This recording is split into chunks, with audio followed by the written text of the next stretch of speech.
thanks, Justin, and thanks everyone for coming along. And I'd like to also acknowledge the traditional owners on whose land we meet, and I'm speaking in my respect to the elders past, present and emerging. So I was asked tonight to give you a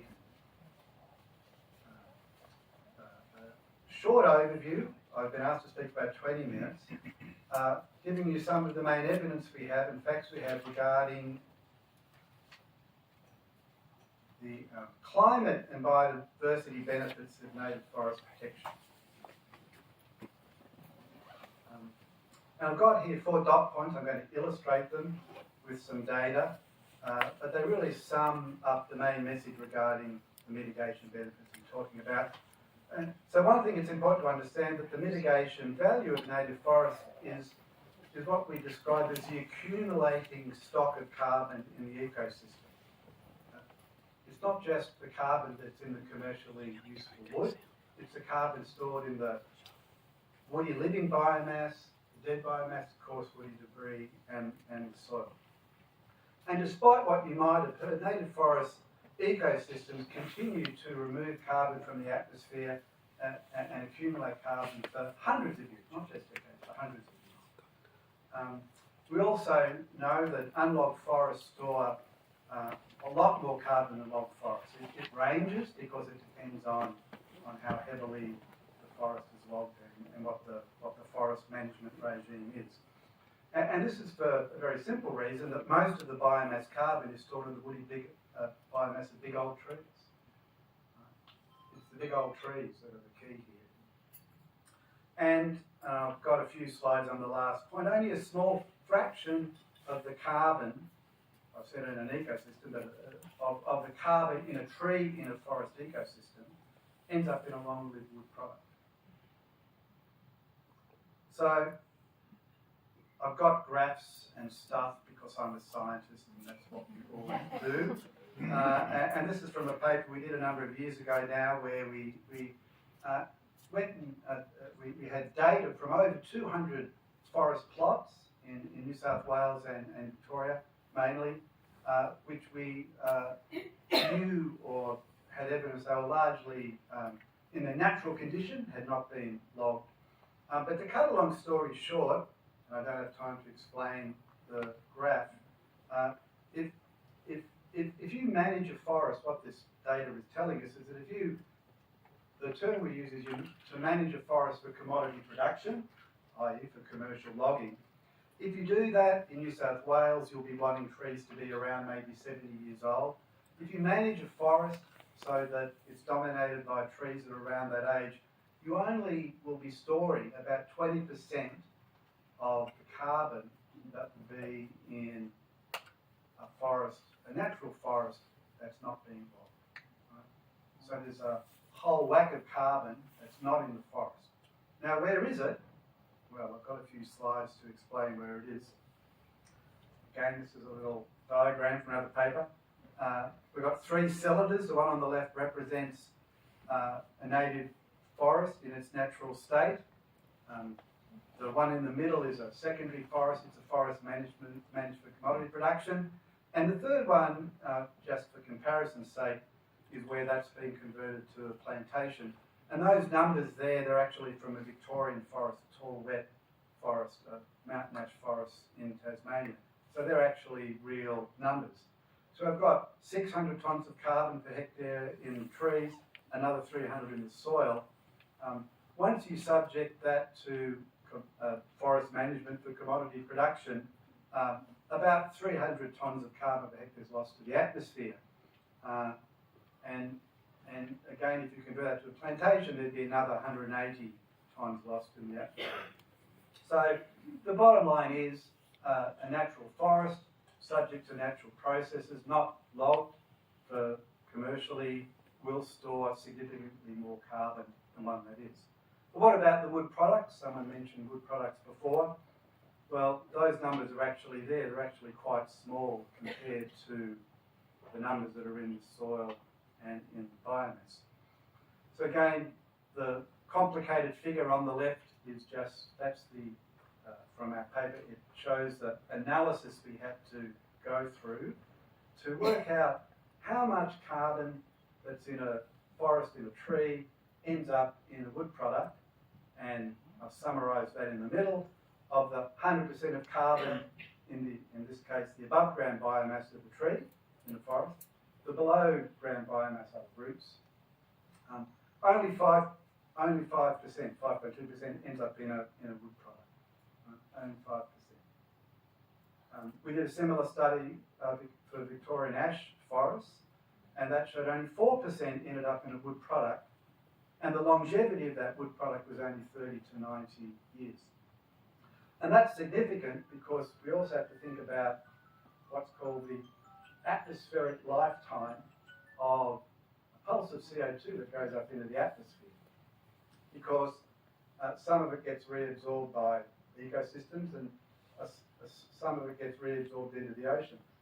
But that takes a very, very, very long time. It's about 300 years for the first 60% and about 10,000 years for the remaining 40%. So only a small percent of the carbon in the tree ends up in a wood product, and the wood product, from a climate point of view, I would describe it as a delayed emission, really. And so I argue that the mitigation challenge we face is so dire that native forest protection is a necessary mitigation strategy. And I've got some data there from the most recent global carbon study, it's called. If you look at that circle on the left-hand side, it shows you how much carbon, in gigatons of carbon, is left before we hit 1.5 degrees. That equates to 10 years worth of current, actually 6.5 years worth of current emissions. The graph on the right, it's time on the bottom, 2000 to 2100, and gigatons of carbon on the left. The green, the black arrow is the historic emissions to now. The green, that precipitous green line, is how rapidly greenhouse gas emissions have to drop if we're going to limit global warming to 1.5 degrees. So protecting native forests is a mitigation strategy because it does two things. It avoids logging emissions and it enables the ongoing removal of carbon from the atmosphere and having them accumulated in the ecosystem. I was also asked to say something about the biodiversity benefits of native forest protection and kind of unpack some of the science behind that. Something we should never forget is that there's an increased extinction risk for all our forest-dependent wildlife species, simply from the fact that we've already lost 50% of the native forests that were here pre-1770. Okay.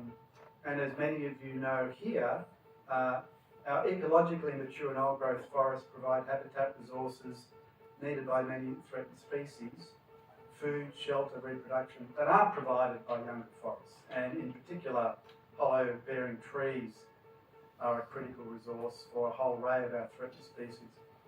Another factor we often don't think about is that the habitat within a forest is highly variable in terms of its quality. The habitat quality varies. And one of the big factors determining habitat quality is actually site productivity. This, if you like, is the equivalent of prime real estate. It's like living in Vaucluse rather than Ashfield. I grew up in Ashfield, my wife grew up in Vaucluse. I can make that comparison. But these are sites that have more moisture, nutrients, and higher plant growth. And for many species, they represent the core and source habitats, and they don't occur everywhere in the forest. And we also know there's lots of evidence about this, that forests that are managed for commodity production degrade wildlife habitat. As I've mentioned, they keep trees at a young age, which is not only less carbon, but obviously less tree hollows and other resources. High productivity sites that I talked about, prime real estate, are targeted for logging because they grow trees best. And we have all these management impacts: eroding, habitat fragmentation, soil erosion, changes to the taxonomic composition of the forest, normally simplification, and facilitation of invasive pests and spread of pathogens. Key issue. So you're familiar with many of the creatures on this slide. There's some of our endangered hollow-dependent species or vulnerably listed hollow-dependent species. The greater glider, the owls, yellow-bellied glider, squirrel glider, spotted-tailed quoll. A study recently found that of forest-dependent threatened species in New South Wales, whose habitat is potentially exposed to logging impacts, there were 13 listed as critically endangered, 51 as endangered, and 86 as vulnerable. The koala, I think, is interesting in terms of its habitat requirement. It's not hollow-dependent. It doesn't use tree hollows. But it is very disturbance sensitive, and it's also productivity dependent. I mean, there's a lot of tracking data and density data which shows that it needs those high-quality habitat sites. It makes sense if you're an animal that eats leaves. You want leaves that have got a lot of nutrition and water. So I'm often asked if old growth is so important or mature native forest is so important. Why don't we know where it is? Well, the good news is we now do. It's now completely possible to map mature and old growth native forest at a very fine spatial resolution using airborne LiDAR and other satellite sensors and also drones. This is just a map from a study we're doing funded by the National Environment Science Program in the Northern Rivers of New South Wales. You can't see the details, so you'll have to trust me when I tell you. It shows you where all the old growth forest is within state forests in the northern regions of New South Wales. So that kind of analysis can be done everywhere in New South Wales today. The last point I want to make about native forest protection in terms of climate comes back to this notion of climate resilience. So again, comparing a native forest in its natural state or subject to natural processes to a forest managed for commodity production and commercially logged. An ecologically mature and old growth native forest, it has higher levels of ecosystem integrity and more stable carbon stocks of greater longevity. It's more fire resistant. The data is very clear that if it does burn, it experiences lower burn severities, and they're also far more resilient, i.e. in terms of post-fire recovery. They're less exposed to invasive plants, and very importantly, they provide more drought, heatwave and bushfire refugia habitats. And this last point, it's a long sentence, I'll read it. Their natural biodiversity at all levels, genetic, species, community assemblages, means they have more adaptive capacity to respond to a rapidly changing climate. So again, climate change is happening. There's more in the pipeline, so to speak, a lot more depending on our success or failure to mitigate. And really, it's the biodiversity that will enable or gives our forest, if like, the best chance of taking advantage of their natural adaptive capacity to change in response to those new climatic conditions. I'm not an economist, but I'm just going to finish with a slide by way of a segue into the panel discussion where we have at least two economists to help inform us. These are just some statistics pulled from the Australian State of the Forest Report 2024. It's all data that's on the Australian Government website. The top table are statistics about volumes of logs harvested in 2022 and 2023. I just highlighted in pink that 90% of total log harvested come from commercial plantations. These are national figures, and 10% from native forests. Yet if we look at the right-hand side of that table, it's the area of each forest type. And on the right-hand side is the percentage of that type as a percentage of total forest cover. Plantations are only 1.3% of our total forest cover, yet they're providing 90% of our volume of logs harvested. And at the bottom, there's employment statistics, because our elected representative, who introduced us, very importantly pointed out the importance of caring for people here. This is where the jobs are. So in the forest sector, there's an estimated 51,000 people employed in the forest sector. 41,000 of them are employed in manufacturing. So, to conclude, I just got some summary points based on what I said. Protection of native forests generates superior economic benefit, or ecosystem benefits, the climate adaptation, climate mitigation, climate adaptation and biodiversity conservation. I just want to stress that the mitigation benefit of native forest protection is enabling the accumulated stock of ecosystem carbon as well as the ongoing removal of atmospheric CO2. Given the mitigation challenge, to limit global warming to anything, any temperature target, let alone 1.5 degrees, avoiding forestry emissions and enabling ongoing carbon accumulation, I argue it's a necessary and complementary mitigation action to reducing fossil fuel emissions. We have to do both. We have to reduce fossil fuel emissions. We have to reduce emissions from all sectors. And really, the only system we have that removes carbon is natural ecosystems. And again, just to stress this last point, that forest-dependent species are already stressed from prior forest loss and degradation, from the impacts of the mega bushfire of 2019 and 2020, and the impacts of a rapidly changing climate. Their natural resistance, resilience, and adaptive capacity, I would argue, is best enabled through removing other human-caused pressures, such as logging. Thank you.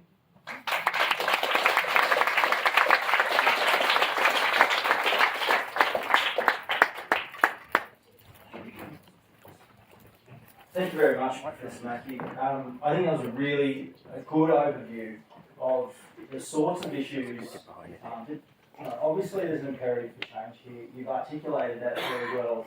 I'm constantly surprised when we come into the Parliament and speak to members of Parliament who have been having conversations with the timber industry and with us and others who make the case to us that there's contested facts in this space. It doesn't seem like the evidence that you're presenting tonight is contested, and we want to sort of use this evening to pull apart some of these so-called contested facts and just really see if we can arrive at some agreed facts, at least with us here tonight. So I'd like to invite now the other three panellists to the stage, starting with Dr. Kita Ashman. She's a threatened species and climate adaptation ecologist with World Wildlife Fund Australia and visiting fellow at the Australian National University. Yes. Welcome, Dr. Ashman.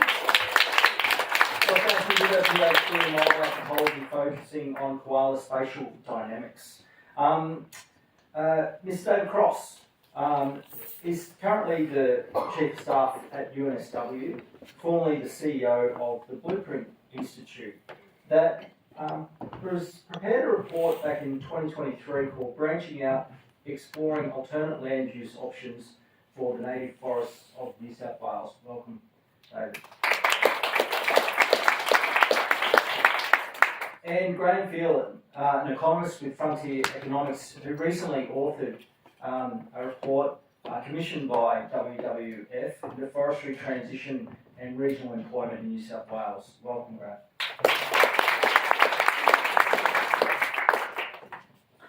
Now, I'd like to get quite direct. We have had some very specific and strange things said to us in the last couple of days, wandering the halls of Parliament. And Dr. Ashman, I'd like to start with you, but one thing I heard today that I thought you might have a very interesting response to was this claim, and it's been repeated many times, that koalas love logged forests. Now, I might just get the microphone so it'll be helpful. It's a good one to keep up.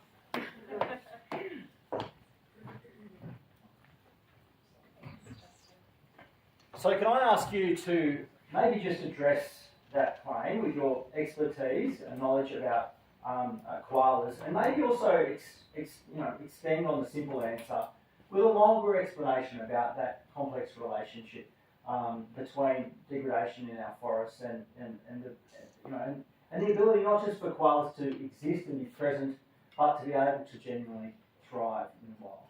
Sure, I'll do my best. So it is something that I'm hearing more and more often, that koalas love logged forest. And I'd like to just take a moment to do a quick sense check on that logic, even to begin with. It's an endangered species, whose sole habitat requirement is trees. So cutting them down, that to me is completely illogical to come to the conclusion that they're going to thrive in these forests where their sole habitat requirement has been removed.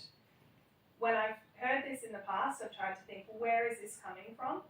And I think where this comes from is that as much as I love koalas, sometimes they're not the best poster child for this cause of ending native forest logging, and that's because, as Professor Mackey has pointed out, they don't rely on hollow-bearing trees. So yes, they are able to move back into areas that have kind of come back after disturbance. We've seen koalas move into areas that have been replanted and restored within 10 years or so. So that's a relatively short period of time. But there's a few problems there with that assumption. There's two assumptions that go into the mix here. It's one, that if you log a forest, that it will grow back. And two, that if you log a forest, that if it grows back, it'll grow back the same as what it was before it was logged. And we know from a lot of the long-term monitoring data right across Australia that that's just not the case. When you log a forest, often in Victoria, we have a legacy of logging for the last 80, 90, 100 years, and we're seeing huge areas of forest, close to a third of what has been logged, has not regenerated. And what that looks like is a large open field that no longer has trees or is dominated by acacia species. We're not getting eucalypts coming back. And so that means that koalas are not able to move back into those forests after logging operations. So that assumption, firstly, of it will grow back is not the case a lot of the time. The time when the forest does grow back, a lot of the time what we're seeing is disturbance-adapted species, which are species that thrive after logging, that thrive after fire. An example of this would be silvertop ash, which is a type of eucalypt that comes back rapidly after these disturbances, is not actually good food quality. And this is again something that Professor Mackey talked about. It's really about good real estate, and when we cut down good real estate, what comes back is actually not that good. And so some of my colleagues at Australian National Uni have done studies looking at species' ability to move back into forests that have come back with disturbance-adapted species. And they're finding that these species, on face value, look like a forest, but they don't sound like a forest, they don't operate like a forest when it comes to biodiversity. So koalas and greater gliders are not moving back into these forests because it's poor quality food.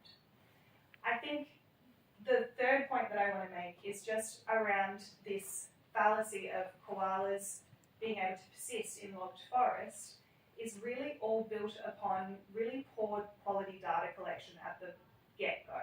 Because often what's happening is we're relying on presence-only data to begin with. And what I mean by that is the data that's being collected of koalas in these forests is often based on bellowing of male koalas, which is recorded in song meters and recorded that's basically saying, yep, okay, we've got koalas here. And then, after logging, what's happened with a lot of the research that these claims are founded on is that after logging, you're able to go back and see whether or not there are still koalas there bellowing. So that might kind of give you a bit of an idea of, okay, great, there was koalas there before, there's koalas here now. But to demonstrate what that might look like in this context, if we stayed up here on the stage and everybody else cleared out of this room, it's obviously going to be very different. If someone came into this room and said, yep, there are people present while everybody's in this room, there's a lot of people here, there's an ecosystem here, there's a community here. Everybody leaves and we stay up on stage and the same person comes in and ticks that box and says, yep, there's still people here. It's a very different situation. There's no, in that data that's being collected, there's no look at abundance estimates, there's no look at population health, there's no look at viability of the population that is left in those forests pre and post, and there's no longevity to that data collection that gives any indication of whether or not these forests can actually sustain species and sustain koalas into the future. Does that kind of answer it? Yeah, that was great. Unfortunately, it's always the case that the simple lie has to be countered by the complex truth. So I think we'll stick with the simple answer. Koalas need trees. Absolutely. Let's have a look at the economics. We'll jump about a little bit at the start and we'll try and tie this all together. But Graham, can I hand over to you? You know that we'll have seen some media recently. I'm quoting research from the Northeast Forestry Hub that says the state's Northeast forests employ around 9,000 people. Now, you've recently published a report that says about 1,000. There might be some people on the stage who want to contest that too. We'll get to that. Why are you right? Okay, why are we right? So this analysis was based on actually an earlier 2023 analysis that we undertook in partnership with WWF Australia. And that analysis was based on granular, detailed, bottom-up analysis that was done by the National Resources Commission post-1925, where they had access to a lot more industry, local data that was usually available. And we took that and we validated against parliamentary question and answers. We use IPART reports and analysis who oversees this industry or some aspects of it. So IPART is the economic regulator in the state of New South Wales. And we also use Forestry Corporation of New South Wales' own data to from a bottom-up perspective, triangulate and validate how many jobs are here and reconcile that with the harvest volumes that are being reported by Forestry Corp as well. So we're able to test these numbers from multiple perspectives of credible granular sources, and we've written this up in great detail in our report. It's been up since 2023. We've met with industry multiple times over the years in different forums, always willing to validate our data further and our analysis further. We want to know if it's wrong, and we said it at the time. And we've just never been challenged on it. We've been challenged on other aspects of our analysis in the past that they disagree with, but never the employment. So if I go to the 9,000 job estimate and maybe explain why that's so different, it's because that piece of work that was commissioned was based on a technical economic model called input-output analysis. I won't get into the details of the tool, but the Australian Bureau of Statistics does not recommend using this tool to guide policy advice. It's not appropriate. The literal interpretation of that 9,000 isn't that 9,000 jobs will be lost. There's indirect jobs and there's direct jobs. So there's the jobs of the people that engaged in public native forest logging at the moment, which is about 1,100. And then there's other jobs. So when you're a logger or you're working in the sector, maybe you go to a cafe or you go and you get some accommodation services. If your activity touches that counts as an indirect job, but that doesn't mean that shop in your town is going to go bankrupt and they're all going to lose their jobs as well. So it's just a tool to look at the structure of an economy rather than count jobs as a result of an impact. Thank you. And look, I might bring you in here, Dave, as well, because you're both, your former organisation, Blueprint Institute, prepared the report that I mentioned before, but you both looked at this and transition alternative uses. I acknowledged, and I might just mention, you saw the members of Parliament stand up and walk out before it, it had nothing to do with your presentation. Actually, it was just the bells ringing and a vote that was on it. I acknowledge that Trish Doyle, the Parliamentary Secretary for the Environment, had arrived as well and was listening in. But certainly, we had mentioned before that we should keep in mind workers in the sector, and we acknowledge that. So I guess I'll ask you just maybe, if you've got any further comments on what Graham said there, but also if any of your research has spelled out the opportunity in employment that could come about from reimagining the future of our forests and transitioning out of native forest logging. Yeah, for sure. I guess to start with, just on the numbers, and I agree with everything you say. I'd probably be a little bit less diplomatic. I think using clearly unevidenced, falsified push-poll numbers that come from, let's say, reports that have very, very problematic methodologies actually does a huge disservice to people that really do work in the industry. I mean, at the end of the day, whichever way you slice and dice it, somebody working in Bunnings is not part of the forestry sector. I mean, the second you start kind of doing those kind of intellectual battles, come with a number that you want to do, you kind of lose the intellectual high ground. I mean, some basic stats that you can get even just from looking at things like the Bureau of Statistics, which is probably a more reliable source than reports paid for by certain individuals or industries that have a kind of vested interest, would be, when you look at Forestry Corporation New South Wales itself, it only has about 235 people working in the Hardwood division. If you look at the northern region of New South Wales, where you frequently hear numbers thrown around in the many thousands of people engaged in sawmills, the actual number is about 590. The percentage of people employed in the logging sector, which includes activities related to management and growing and harvesting of logging, in the relevant LGAs in New South Wales is about between 0.1 and 1.4%, depending on the LGA.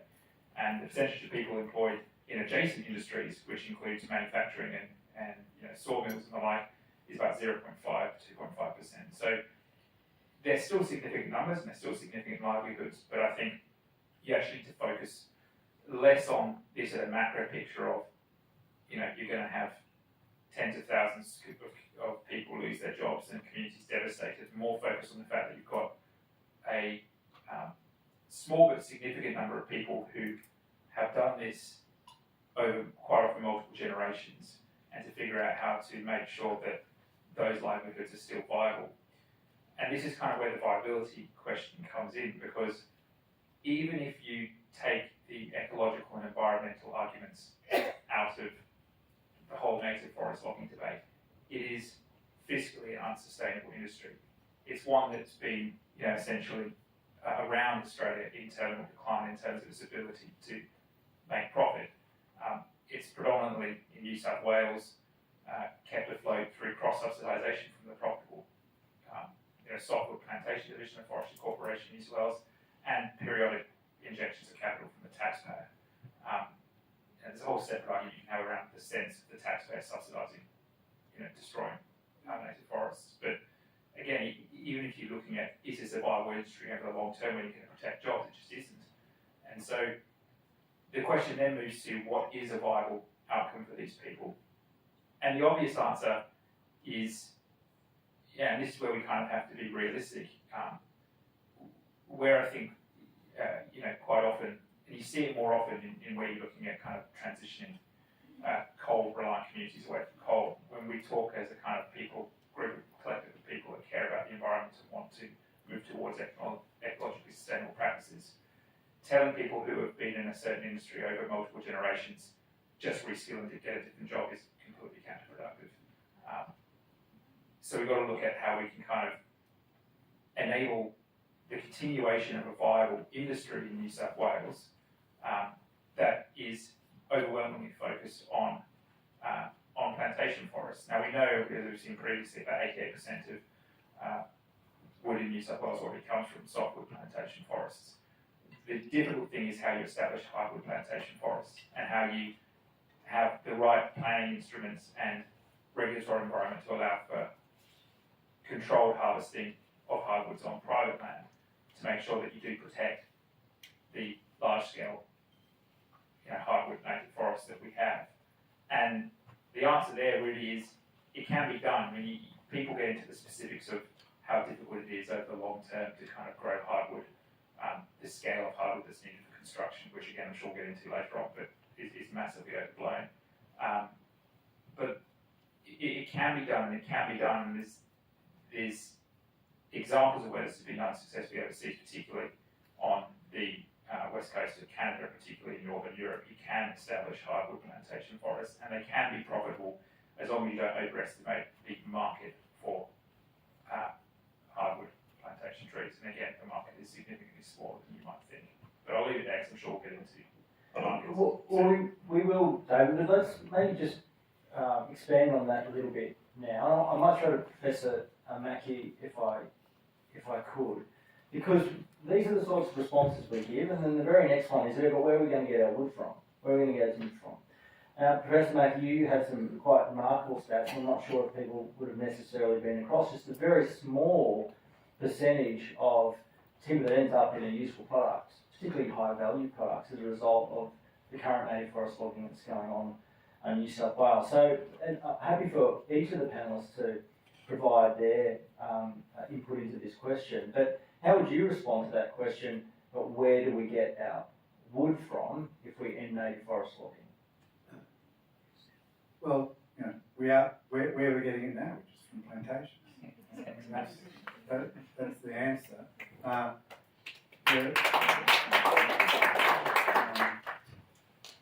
There are some issues around hardwood plantations, but I think it's mainly regional climatic ones. So once you're up in the subtropics in Queensland, certainly the tropics, hardwood plantations become a bit more problematic. They've got pest and disease issues and things like this, but not in temperate domains of New South Wales and Victoria. You don't have those same kind of issues. But again, if you take the national perspective, we can find places where we can grow hardwood plantations. But there's also new technology. There's new technology now that can take softwood plantation timber and produce products with the same manufacturing qualities as hardwood. Right? So there's a lot of innovation. And this is it. I keep trying to tell people I am pro the timber industry, right? Because I love wood. I love things made from wood. I love plantation timber. I love pine. I spent time working in Canada. Everything's made from pine in Canada. They can't believe we wood chip hardwood, right? It just boggles people's minds in North America, that in Canada where I work, that we wood chip hardwood. Why would you do that? So, we need. You're absolutely right. We need to be very careful about how we need more investment in hardwood plantations. That's going to happen on private leasehold land. How that happens is very important. But we also need more investment in manufacturing of wood products. So we're still exporting whole logs, right? And as the stats show, that's where the jobs are. That's where the good jobs are in the forest sector. So we do have a structural problem in the industry. One of the problems is we have a lack of investment in manufacturing. Can I just very quickly jump in? And possibly, just obviously there's a gap between all of our construction timber, softwood plantations. There are products that come out of the native hardwood forests at the moment. Your solution, there's some controversy around that, and I've sat on a timber inquiry as well in New South Wales. I went and looked at some of these. A lot of criticism of native hardwood plantations. Rightly so, they've been managed poorly potentially, or wrong species or whatever. But for those end-use products, flooring, decking, power poles, wharfing timbers, if we're not getting that out of our native forest, do you really think we can do that through plantation hardwoods? Well, 100% yes, but I'd also say you can predominantly do it through plantation softwoods. Because, one of the biggest myths, and just following on from your comment, is this whole myth that you suddenly can't build houses and can't do construction work if you don't have hardwood felled from native forest is, frankly, excuse the French, it's just crap. It's just not true. Almost, well, in New Zealand, it's actually just over 50% of the native hardwoods we log in New South Wales is pulpwood. It's just low quality stuff that goes towards paper, which again, when you speak to people with more mature forestry industries than we have in Australia, is just absolutely crazy. So this whole idea that we're logging our native forest, but hey, at least in return we get really quite high quality construction out of it is just not true. Most of it's going towards making shitty paper. So, sorry, excuse the French. But it's just incorrect. The other thing that is relevant here is, again, in the construction industry, particularly in terms of building houses, the vast majority is softwood. The idea that we're making houses using hardwood is just incorrect. Now, there is limited uses of hardwood in the construction industry in certain areas, particularly for high-end flooring, particularly for, but again, we're talking about a very small part of the market. We're not talking about the mass part of the market. You're looking at the kind of curve of where wood is needed in the construction industry. The middle of that curve is plantation softwood. And so for that reason, this whole idea of, I saw an analysis recently which was, this is how much wood the construction industry needs. And if we don't cut down trees, where are you going to get it from? The answer is we already get it from mostly softwood plantations. You're talking about the fringes. And because you're talking about the fringes, there is room there, again, done correctly, absolutely you want to regulate the establishment of hardwood plantations, but this idea that all of a sudden we need to grow, exponentially the amount of hardwood plantations to meet demand, again, is just not borne out by the facts. Graham, if you got anything you'd like to add? Yeah, Yes. yeah, I just completely agree, but I think I got a couple of other points, just about there's some non-timber solutions, particularly around power poles. So essential energy for Australia is moving away from timber poles towards composite poles. So that demand for native forest logging is already gone in terms of electricity poles. And completely agree with the comments around plantation resource. Another criticism from industry is that you have to wait so long for the plantations to come online. But with investment in manufacturing, we're seeing more modern techniques around shorter rotation hardwood plantations, or around 12 years in some cases, to produce glue lamb type products that can actually simulate the look and feel of hardwood that can be used for veneer and flooring products as well. So that's something that I think I just point out, I'm playing devil's advocate up here a little bit. Okay? Don't get me wrong, I'm on their side. Dr. Ashman, we always have it put to us, hang on, we're very low footprint as the native forest logging industry, very low footprint, 1% a year forest log. Most New South Wales public forests have already protected. We're a small impact, we can't, surely that's sustainable. I mean, you've done a lot of work supporting the combined effort of the Alliance recently on greater glider surveys, understanding where and other threatened species working. Can you just give us a sense of how much risk is ongoing native forest logging in New South Wales to some of those types of threatened species? Yeah, so I hear that 1%, 3%, there's different figures depending on who you're talking to, but I'm not sure those people have heard the phrase death by 1,000 cuts, but that absolutely applies to this. And that 1%, 3%, what we've seen with logging across the board is that it's concentrated in the highest conservation value areas. So maybe you are only cutting down 3% of the entire forest estate, but if it's the best 3% that is overlapping with threatened species habitats, then that doesn't really matter. And so in terms of the risk associated with native forest logging, if we keep doing it, and if we even keep doing it over the next year to 2 years, it's dire. So for greater gliders, for example, they, in my lifetime, went from, in 2016, listed as vulnerable under the EcoBC Act. Bushfires wiped out close to a third, just over a third of their habitat, and all known records of the species. In 2021, they were put forward by the Threatened Species Scientific Committee to be listed as endangered. So in 5 years' time, vulnerable to endangered. In 2022, that was accepted. They were listed as an endangered species. In every single listing document from 2016 to the 2021 listing document, the conservation advice document for that species, one of the key threats listed to that species, native forest logging. And there's been little to nothing done to actually protect the core areas of greater glider habitats. And going back to that first point that I made about logging being concentrated in the most important places for these species, that's absolutely the case for tree-dependent species like greater gliders and like koalas. We've seen spots like, Badger State Forest, Talagander State Forest, areas that largely escaped the 2019-2020 bushfires, remained lightly burnt or very much unburnt, that are getting smashed by logging. And if we lose those places, if we lose those refuges after the fires, those refuges that typically remain cool and wet and allow these species to persist into the future, we won't have species like greater gliders hanging around. They've already gone from vulnerable to endangered more rapidly than almost any other tree-dependent species. And I am extremely worried that the next step will be critically endangered, and that could be in the next 5 years.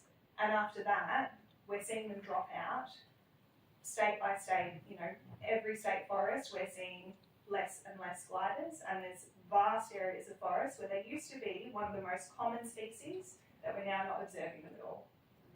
Thank you for that. I might just point out for those in the audience that don't know, but under New South Wales logging rules, where it can be identified that there is a hollow tree that has a glider living in it, it creates a logging exclusion around it. And so one of the things that members of the Alliance and a lot of the people in the room here have been doing over the last 12, 18 months is out in the forest with the support of thermal drone technology, identifying the presence of gliders, then going back out on the ground, identifying glider hollows. And sort of, Andrew, what's the total number of hollows that you've identified at this point? Several hundred. 700 plus. Several hundred. Several hundred, but I think we worked out it's probably in the order of, at least 10,000 hectares, maybe more, when you sort of join up all the circles that it creates. It varies now permanently protected from logging as a result of the hundreds and hundreds of hours of groundwork by people to try and protect a species like the greater glider. So I just wanted to acknowledge that.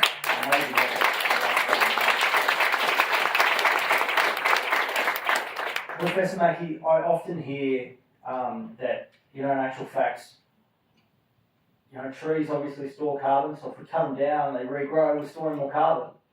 You did a pretty good job of explaining, I think, in your initial presentation, the short-lived nature of a lot of wood products. But can you maybe just expand on that in response to what I just said, which is often said to us in meetings, and maybe give people a bit of a sense of the carbon opportunity if we were to do something different with our native forests in New South Wales? Yeah, sure. And I'll begin answering that by just explaining something, which is a reason why you often hear comments made that native forest logging is good for climate, and it's the way we do greenhouse gas inventory reporting. It's a accounting sleight of hand called net accounting. So the Australian government's required every year to report under the Climate Treaty on greenhouse gas emissions from all sectors, but they're allowed to do what's called net accounting. Now that, for the fossil fuel, you think about fossil fuel emissions there, it's a one-way flow to the atmosphere, right? They were in these reservoirs, oil, coal seams, or natural gas. They weren't naturally degassing into the atmosphere. And when you mine them and burn them for energy and release CO2 to the atmosphere, they can't be put back, right? They can't be removed back into it. So it's a one-way flow. So you just report on as best you can how much emissions you've generated from burning fossil fuel.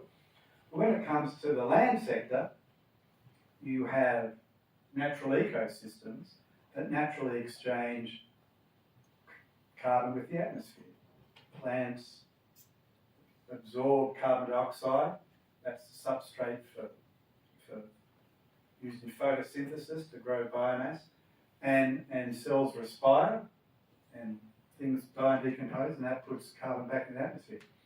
So, when they were coming up with the rules for carbon accounting and reporting, they said, well, we need to take into account the two-way flow of carbon in and out of ecosystems. So, but having that net accounting enables you to cover up the emissions from any land use, and in particular from logging native forests.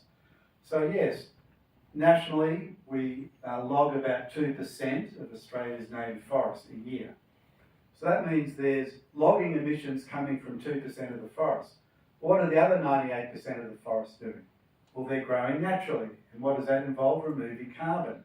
So what you do is you have a subsector called forest land remaining forest land, and you do a net account, right? So you add the emissions from logging, you add to them all the removals from the 98% of the forest that's not being logged. And of course, they greatly overwhelm the emissions, so you never see the emissions from logging. So net accounting hides the emissions. But there's so much removals from our native forests that they net out the emissions from logging, they net out all the emissions from agriculture, and they net out 14% of fossil fuel emissions. Right? but you don't see them because of net accounting. So this is one of the reasons why, a very simple reason why you'll often hear this statement. Look at the greenhouse gas inventory, and if you look at the accounts, it looks like forestry is good for climate. The other argument is the one you presented, that the carbon ends up in wood products. Well, what did we hear most of the logs are used for? For pulp. And how long is that kept before it decomposes and goes in the atmosphere? According to the industry zone figure, 2 to 3 years. Okay, 2 to 3 years. Well, that's a delayed emission. Some of it will end up in in the case of mountain ash in Victoria, we know that about 20% of it ends up in pulp and paper, so 2 to 3 years before it's an emission.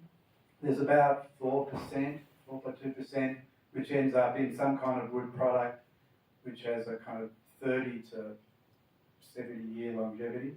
And there's about 1.2% that ends up in landfill, and it lasts a lot longer in landfill. But it's 1.2%. So what's happened to the other 98.8%? Well, it's an emission, because there's wastage when you take a tree with all its branches and its roots that's in a forest to end up with a wood-based product that has any kind of longevity.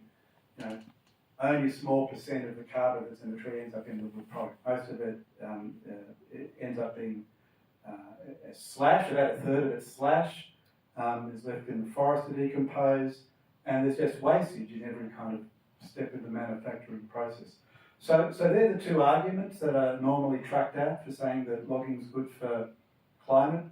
One is the net accounting sleight of hand, and the other is not putting the carbon in the wood product in the context of the counterfactual of where the carbon would be, in the forest. Thank you. And we're going to open up in a moment to questions from the audience, but I just want to throw one more to the economists here. You've both looked at what should we do instead. Now, we've got some examples in Western Australia and Victoria.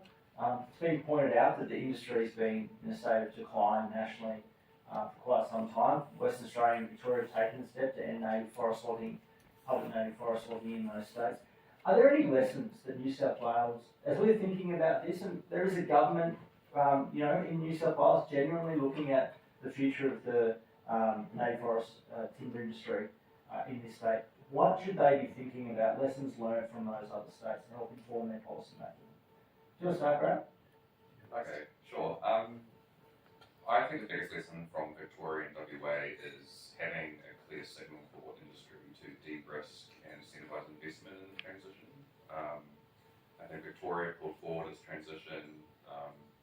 It created a lot of uncertainty, so they got an end to native forest logging, but I think it set out a lot of uncertainty in the market, made it difficult to invest, maybe lost some trust in communities as well. I think New South Wales needs to think quite deliberately about what are the regional competitive advantages that they can leverage to build jobs. In the report that we recently did with WWF, we really focused on how can you make hardwood more resilient. So how can you invest in hardwood plantations, do modern value manufacture to manufacture those products, and that's using the same skills, the same infrastructure, and it's the same supporting industries that are already there in those regions and giving them a competitive advantage. In my opinion, it wasn't obvious that was the strategy that WA or Victoria took when it was doing its transition, and I think that was a lost opportunity. But we'll see.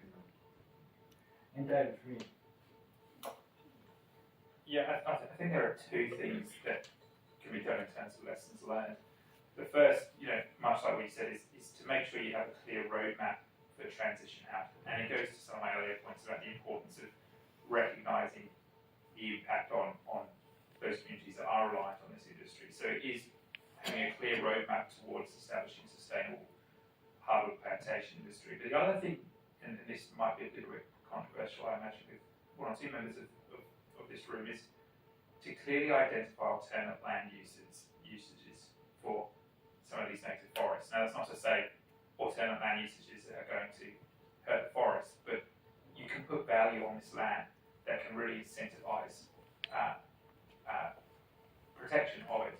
And to give two examples that I've previously been involved in doing the maths over what that value would be. The obvious one is consistent with conservation principles, is putting a value on the carbon on it, so making sure that can be referenced on the balance books of state governments, for example. I mean, to give you an example of the value of the carbon abatement, if you were to put it on the balance book in New South Wales of the forests of the North Coast, if we manage the North Coast region in a manner consistent with conservation, we would abate about 450,000 million, about 450,000, not 450,000 million, that would be an impossibly high number, but 450,000 tonnes of carbon annually. And that equates to a net present value of about 174 million. Another proven alternate usage of this land that you've seen overseas, but we've even seen to a lesser degree in parts of Australia, is tourism. And again, there are lots of methodologies for establishing the value of a piece of land per square metre or square kilometre for tourism in these kind of areas. And again, were you to apply that methodology to the North Coast of New South Wales, it gives you a net present value of about 120 million. So already you have a net present value of using those forests for things other than logging of around 294 million, which again, if you were to do a cost-benefit analysis with the value gained from logging, you have a positive net benefit around $45 million in stopping logging. Now, that's not to say that, of course, at a philosophical and moral level, you can't put a value on things as valuable as our native forests. But in the world of public policy decision making, you must. And so I think coming up with those methodologies where you can say, this is how else you could use that really highlights the non-economic viability of the native hardwood logging industry in its present form. It's something that is a valuable thing to do.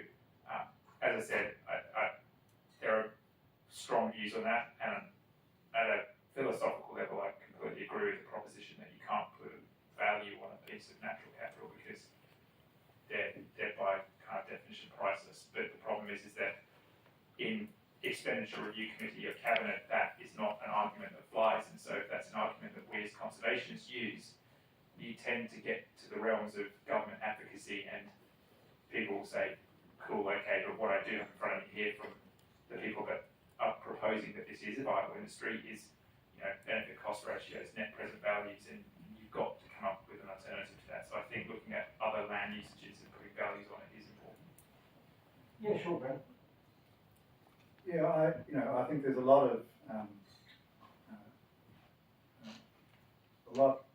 benefit that can come from that kind of thinking, but you don't even have to think of it as an alternative land use. I mean, you can think of it just in terms of a ecosystem service benefit. Society benefits from the ecosystem services these forests provide. Totally. And in addition to the two you mentioned, there's clean water. Absolutely. We live it. One thing that's undisputed by anyone is that when you log a native forest, you cause soil erosion and you lower water quality, right? And boy, is water quality expensive to fix, This is why, Melbourne's water supply and our catchment, no one's been allowed not only just to not log there, you can't even go there and take a leak, right? You can barely look at it, certainly can't even walk your dog, let alone, log it. So, the benefit that society gets, that New South Wales gets from clean water coming from our native forests, it's easy to put it's a straightforward. There's a market. We have a water market, right? You get a market value for water, right? I completely agree with that. And again, it is more about it's not about putting an exploitative value or an extractive value on it, because it really isn't. It's about just putting a value on it. Carbon has a value. Like every economist in the world will tell you it does. And this isn't to get into the argument of carbon credit markets. You don't even have to go there. It has a value. It can be registered on a balance sheet, and we should not be afraid of doing it. But I agree with you. Again, water has a value, and these are things that we live in a quantitative world. Okay, I'm just going to grab one of those mics for our audience. Musical interlude. Thank you. Have we got any questions from the audience? Oh, down the front first, thanks.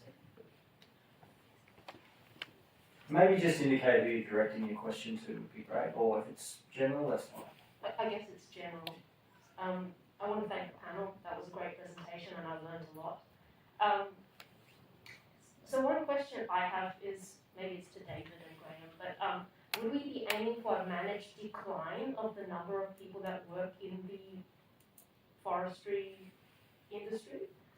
Like, is that number that we have high, and would you be looking to sort of have a managed decline to a more sustainable level and trying to transition people towards manufacturing?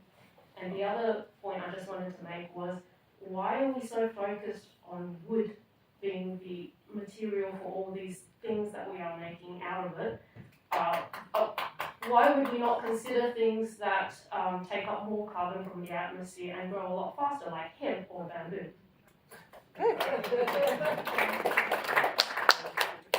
The only reason I'm going first is because I'm somehow holding a microphone. But the two answers to your question. The first is, we absolutely should be looking for other things other than wood to make. There's always going to be a demand for wood in some areas, and in some areas that makes total sense. But we absolutely should be looking elsewhere where we don't need to be using wood products. In terms of the number of staff, I come back to, it should be dictated by supply and demand. The supply should be met by plantation wood. So, if we have an increase in demand, we need to have an increase in supply. There should be an increase in the number of people working in the industry. But again, that doesn't mean that you should be working in an industry that is the hardwood, native hardwood industry. It means that we should be trying to meet that predominantly through plantation forests. And so, I don't want to kind of say blanket, we should be looking to reduce the number of people working in forestry. And again, I think if the end goal is to end native forest logging, you're going to run into real problems politically if we go down that avenue, because these are livelihoods. And at the end of the day, there is demand for wood products. And I agree with your separate proposition of should there be, but there is. And the way you meet that in a way that's consistent with conservation practice is through rapidly expanding plantations, and you are going to need people to work in them. I completely agree, but I would also say that the transition out of public land and forest logging can actually be a source of new job generation and greater job generation. So our arrangements that we have at the moment around public land and forest logging are not conducive to investment in job growth, but a plantation-based sector with modern manufacturing techniques is. So that you can expect more jobs as a result of not continuing that practice. Another question. Can we go maybe to the gentleman in the red? Is it a red shirt? Colourblind, orangey, red, brown. It's close enough. And maybe just hands up again. We'll probably have time for 2 or 3 more questions. I'll be picky. Hi, thanks. I agree. It was fantastic series of presentations. Thank you. So I just want to pursue this issue of sort of the social cost of carbon and the value, the exchange value of carbon. So I've recently read in the UK, the UK government commissioned a study that would indicate that the social cost of carbon in Australian terms is something like $500 a tonne. Okay, that would be the conversion. Australian carbon credit units are trading for $30 or $40 a tonne. This is ludicrous. So how do we match what's being paid with ACCUs for what the true social cost of carbon is? So I agree with it if we talk about the exchange value, just that aspect, but we're not paying anything appropriate for the social cost of carbon. How do we deal with that? We might throw it down the end. We won't do everyone. We'll try and get to a few. And the economists, please jump in. But as you point out, there are different ways of putting economic value on carbon emissions or on avoiding carbon emissions. And the social cost of carbon is, I think, a very interesting economic metric. Of course, what it is, it's looking at the marginal future harm and loss and damage that's caused by a ton of CO2 emissions, and you end up with a number, like $400 or $500 a ton. So it's trying to look at the future climate impact, negative impacts that will eventuate as a result of that particular emission. Now, I think it'd be great if you're going to have carbon credits that they use the social cost of carbon, but we've just got this. So perhaps you can explain how does the ACCU market, because it's not really a market. We've got a couple of minutes left. How do you explain the ACCU market? I'm now going to hand over to the Economist who can explain why ACCU is $40 a tonne, when as you say the social cost of carbon is 400 or 500, and how do they price it? Dave McGrath, can you do that in 1 minute, and we'll try and go and Graham can do it. Can I just make one comment as the microphone goes down this way, just in response to your question, which I agree with the premise with. The one thing I would say though is, if the purpose is, there's the purpose of trying to find an accurate number, and then there's the purpose of using a number that is commonly used within the kind of existing frameworks of public policy decision making. The good thing is that the economic case for continued native forest logging, as I said, in terms of just the viability of the industry, is so poor that regardless of what number you use in terms of trying to establish a carbon value of the forest, if you were to go through the usual methodology of a cost-benefit analysis, it's going to come out as conservation is a good thing and you should do it. So I agree with the premise of your question completely. I would just say, for the purposes of advocacy, use the number that is commonly used in the public policy decision-making context within which you're trying to advocate for change. do you need to add more? Great. Okay. Don't explain the ACCU market. No, we're not going to do it. Over on the side there, yes, please. Is it a market? Thank you very much, panel. I'm not sure who would answer this. The current nominated area conceptually for the Great Koala National Park, how compromised is that already with the logging that has occurred to the species involved? And is there a point of no return in terms of that?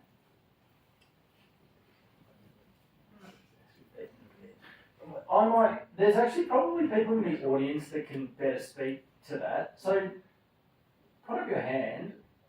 Diane, one of the people that's sort of living the reality of this, after we go back outside, do you want to grab one of these people and have that conversation? Because they're very well versed with what's going on the ground at the moment up in that assessment area. I think the one thing that I would say, Dylan and others would be better to speak to how much damage has already been done and to the point of no return, but the one thing that I would say is that yes, we will most likely / almost certainly get a Great Koala National Park, but what we get matters, as we all know, but the timing also really matters. And every month that announcement is delayed, areas are being logged, and there will be a point of no return, and that will be rapidly approaching. So the timing is incredibly important.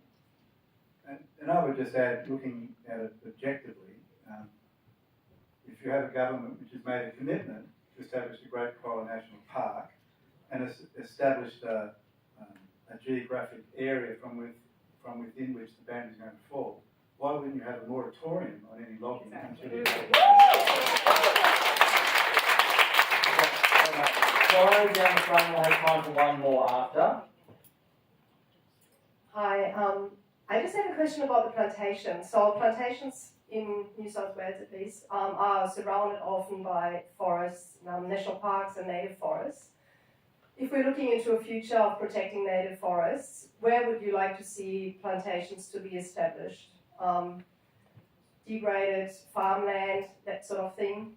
Yeah, or what should actually happen to those plantations that are surrounded currently by native forests that should be protected and that are drying out as a result of these plantations? So on the plantations piece, and I'll try to be fairly quick, but in Victoria and South Australia, there was huge amounts of plantations established in the early 2000s that were all established on formerly cleared, historically cleared agricultural area. And that's really where we should be seeing plantations established, in places that you're not cutting down forests to establish them. it's places that we can plant them, we can create jobs, we can sequester some of that carbon temporarily. So in my view, it's areas that can be restored or at least temporarily used. The second piece that I think is really important to mention about plantations is that the way that New South Wales defines a plantation is deeply flawed. So at the moment, the way it's defined is completely different to any other state, completely different to the globally recognised definition of what a plantation is. And it basically allows areas of forest to be cut down, and then anything that regrows naturally after that logging is then termed a plantation. It's not monocultures that have been planted in what everybody in this room is probably picturing for a plantation. And so that's something that's really important when we're thinking about the Great Koala National Park boundaries, is that there will be areas of plantation within that that are in fact not plantation, that are high conservation value, that are 30, 40, 50 years old, that are regenerating forests, that is really important koala habitat, really important other species habitat that you can put nest boxes into, that can be great glider habitat. These are areas that are not plantations, shouldn't be called plantations, and muddies the waters for people trying to advocate for plantation establishment on formally cleared areas. So it's something that I think needs to be injected into this conversation a lot more, because we have more and more people pushing back saying we shouldn't be advocating for plantations, but we should be, but we need to not be relying on a deeply flawed definition of plantations in this state. David, this is a big feature of the Blueprint's work. Have you got anything quickly that you'd like to add to that? And then last question here in the middle, Steve. I mean, you pretty much hit the nail on the head and everything, so I have a huge amount to add, other than the key thing with land usage for establishing new plantations is to make sure, so where that's failed previously, not just in Australia but around the world, is people haven't taken into account all the variables. So they'll find a great piece of land, they don't look at, long-term rate of soil degradation, they don't look at, long-term trends around water provision for that. So, as long as you're taking, that's a really big one, right? But as long as you're taking into account all the variables, I agree absolutely everything you said. And again, there is a huge problem with how we define what is a plantation here in New South Wales. I don't have much more to add, but it's all been covered so excellently. Thank you. Hi, I've got a question in regards to plantations, blue gum plantations. In Victoria and South Australia, there are 100,000 koalas living on blue gum plantations down there that are all going to be without homes when those trees get cut down. And the Portland Koala Massacre, 152 koalas being cut down while they were still in the trees. And also, I heard about the Alcoa smelter where there was over 100 koalas that were euthanised because the smelter was polluting the nearby koala habitat. Are we going to end up with the same problem in New South Wales with blue gum plantations, with the koalas just coming back because it's a smorgasbord for koalas, there's all blue gum plantations? Are we going to end up with the same problem? So I want to be, it's a really difficult issue. I did my PhD in plantation landscapes on koalas in southwest Victoria, so it's an issue that I am very intimately aware of. I want to be really sensitive when I say this. However, if we have the same issues in New South Wales, where we have 100,000 koalas flooding into these plantations, they will no longer be a listed threatened species, they will no longer be an endangered species, and I don't want to see any animal killed. I don't want to see poor animal welfare outcomes, which is what's happened in southwest Victoria. But there are two very separate issues here that often overlap, but one is an animal welfare issue, and then separate to that we have a conservation issue. And what's happened in southwest Victoria has happened as a result of poor planning. It's happened as a result of lack of landscape scale planning, and it's happened as a result of an industry that doesn't have to take into account the fact that they are creating a temporary habitat.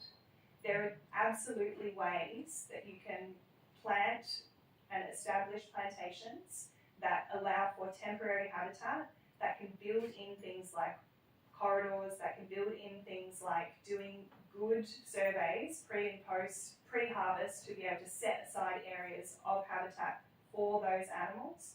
At the moment, there is a very nuanced and again deeply flawed regulatory system around plantations in Victoria and South Australia, which really allows the industry to plant up temporary habitat and then cut it all down. And it doesn't allow for the animals to move into those areas. And often what we see is that those animals will move into adjacent forest or linear strips of vegetation. But I heard that the national parks don't have full koalas. And so when the bluegum plantations cut down, the koalas can't go back into the national parks because they're too full.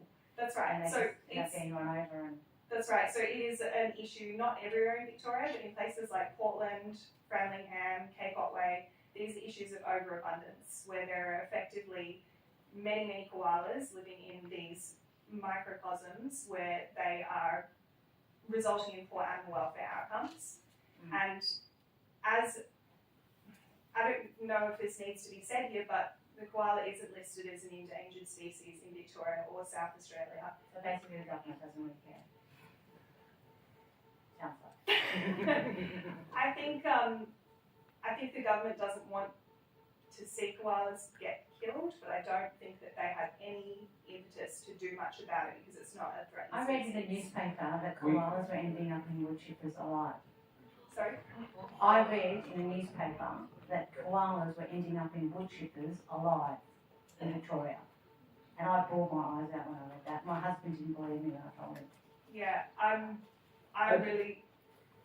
Thanks, Kita, and thank you for your question and your comment. I don't think anyone in this room wants to see it. I think the panel really pointed out the desperate need for us to have a strong regulatory environment around plantations, and if we are going to look to establish new ones, where they are, how they're managed is going to be critical, and I would imagine including the species types. But we do need to move on. I know the panels also, people need to I want to reach out to them after we finish tonight. But we've had a lot, I might leave the panel on the stage for a moment, for a couple of minutes. We've had a lot of science, and we've had a lot of economics. I want to have a bit of heart now, and I'd like to welcome to the stage Susie Russell from the North Coast Environment Council, me from every other group.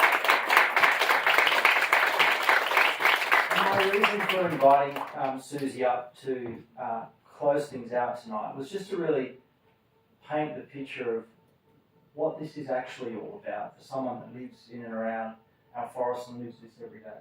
Thank you, Susie. Thank you all for coming tonight. It's really great to see people who have come out who don't necessarily live surrounded by forest.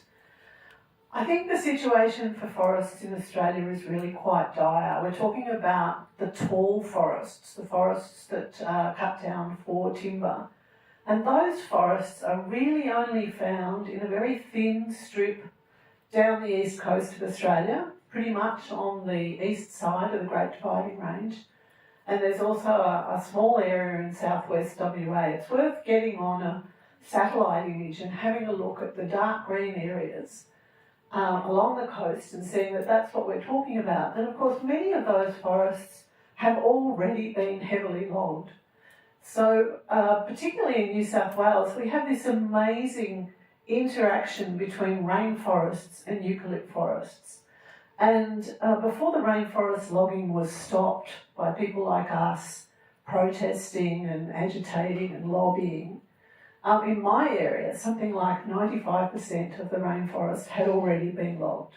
And those areas have not recovered. They're now largely viney thickets. And the same goes with the eucalypt forest. Most of the old growth forest is actually gone. So we're lucky that in amongst those forests that remain, there are still some old trees that have the habitat elements that are really important for, I think it's 174 species of animals that need tree hollows to be able to survive and to breed and to raise their young. Birds, bats, mammals, reptiles. Those tree hollows are incredibly important. And they don't form until the trees get to be 100, 120, 200 years old, depending.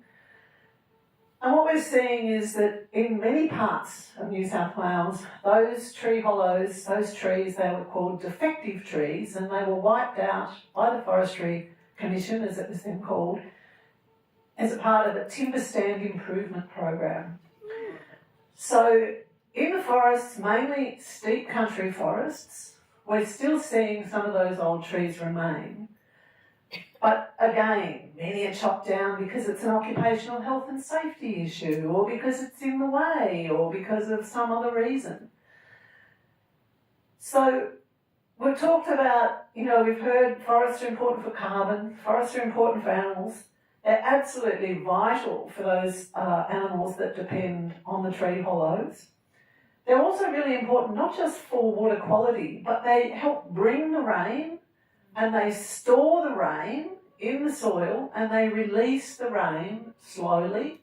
So they're really important as far as our long-term water supply on the East Coast is concerned for the people who live on the East Coast.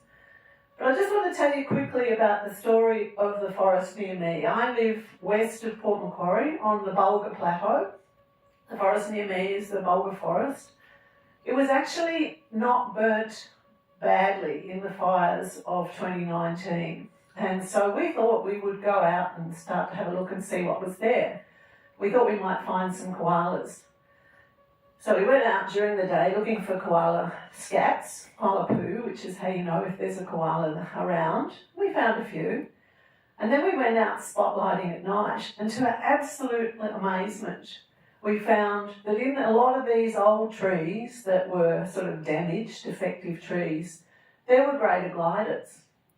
And that, it's the most amazing experience to see these little eyes that are sort of glowing at you back out of the tree. And, you have to get your binoculars out and zoom in. And anyway, we found we had quite a lot of greater gliders. And then this community campaign developed about 2 years ago where it was sort of realised, I suppose, that if we could find a greater glider in a hollow, then there was a 50-metre circle around that tree that wouldn't be logged.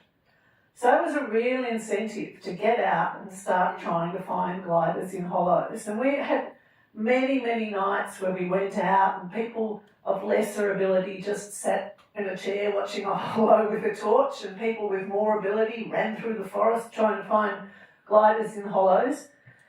And in the area of forest that was about to be logged, we found 25 den trees, 25 circles where you think, right, okay, well you can't log in there, and that's surely got to be enough for Forestry Corporation to say, we're not going to log in there.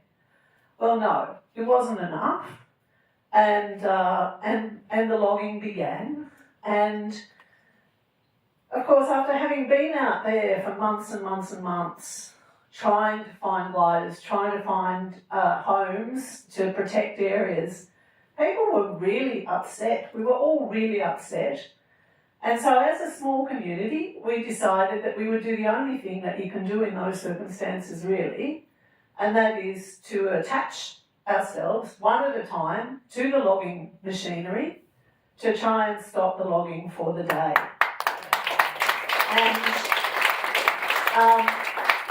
And so because the whole forest area is closed, so if you enter into the area, you're committing an offence. So if you're going to commit an offence, you might as well commit one that stops logging for a few hours. And so we began a process where day after day, sometimes 2 or 3 times a week, sometimes, once a week or whatever, various of us, I'd like to acknowledge Nana Bron as one of those people who came to the Bulga to do that job of trying to slow down the logging. And we hoped that by doing that, and we had 23 people arrested trying to stop the logging in these 2 areas of Bulga State Forest, we had hoped that we would create an impact, that might be enough to slow down the logging. We hardly got any media attention, really, not even on our local media. It was just like a media blackout. We did our best on social media as our own little group, But really, the logging continued. And then to go in afterwards, after the logging and see, okay, here's a little 25 or 50 metre diameter around that tree. But then there's this big smashed out gap till you get to the next den tree over there. And of course, the glider's got no glide path. You know, it might be okay in its den, but it can't get over to the other patch of forest. And so the forest becomes fragmented and it becomes impossible for the gliders to survive. And so we've got a regulatory framework which actually fails to protect the gliders. And we've got small communities up and down the coast doing their best, but, you know, it's sort of like yelling in the dark.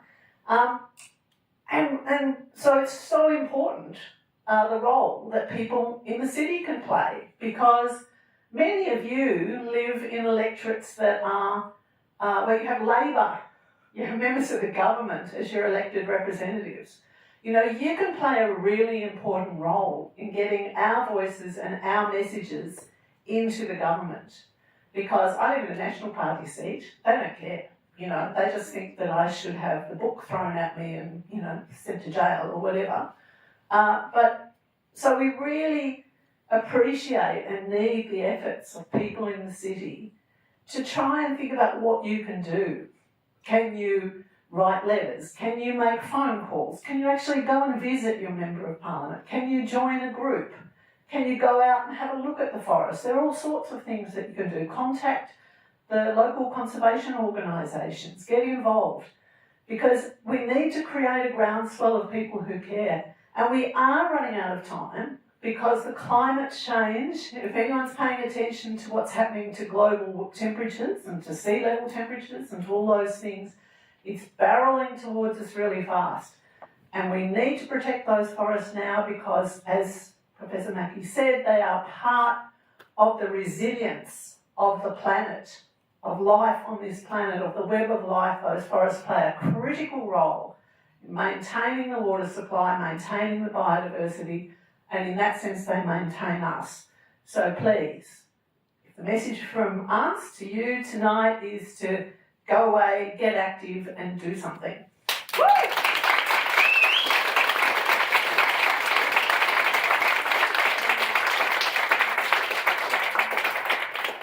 Thank you so much, Susie. Well, look, that concludes the evening.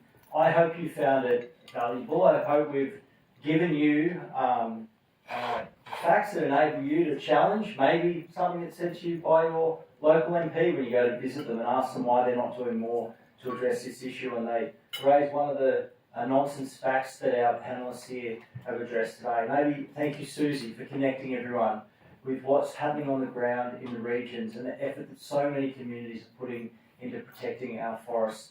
Can you please thank our panellists as well, Professor Mackey, Dr. Ashman, David Cross and Graham Phelan. Thank you very much.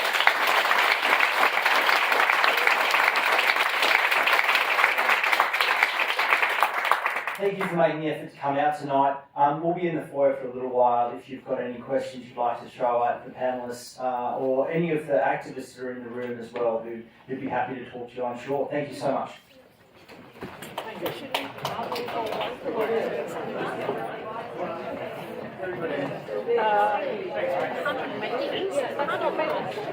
Yeah, I prefer home the message yourself. Yes.